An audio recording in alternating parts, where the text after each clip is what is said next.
Welcome to Yeeflow Data List Tutorial Series. Today, we're diving into how to manage permissions of data lists, ensuring the right user can view, edit, or delete the data. To manage permissions, navigate to your data list.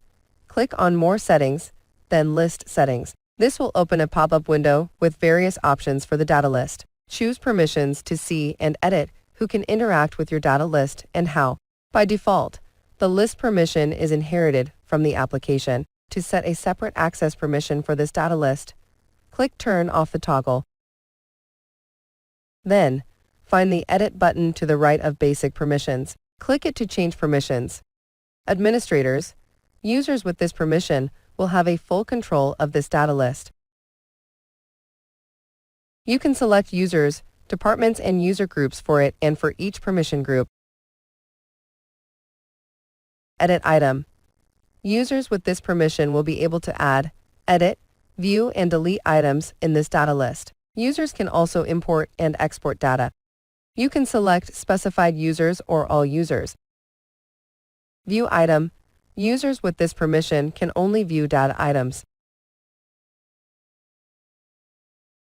For more granular control, switch to Advanced Permissions. This allows you to assign separate operation permissions to users, user groups, departments, and list field-related users.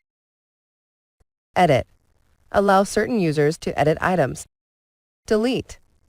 Allow certain users to delete items. New. Allow certain users to add new items. Import. All certain users to import data. Export. All certain users to export data.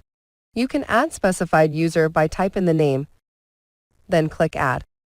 Next, click the Edit icon to review their permissions. Then, click the Save icon to save your changes. Alternatively, click the User icon on the right. Select users, departments, user groups, or list field-related users from the pop-up window. Next, repeat the above steps to set up the corresponding permissions. Please make sure those with advanced permissions can view items in basic permissions first. If not, they won't access the data list. With the List Field option in the User Picker window, you can select any user type field and set permissions based on the value of those selected fields. For example, if you have a client management data list and you want only the client owner to edit or delete their tasks, you can use the List Field option to grant the client owner these permissions. Repeat the above steps to find the advanced permissions. In the pop-up, click the User icon, choose the List Field option, then select Client Owner field and click Add. Then click the Edit icon to grant the editing and deleting permissions. Now let's switch to Alex Einerson's account to check the results. There are 2 projects belong to Alex Einerson in this data list. As the client owner of these 2 projects, he is permitted to edit and delete them.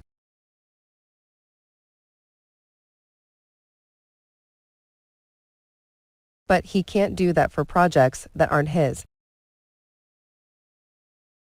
With Yeeflow, managing data list permissions is straightforward, providing robust control over your data's security and accessibility. Stay tuned for more tips to enhance your Yeeflow experience. Thanks for watching.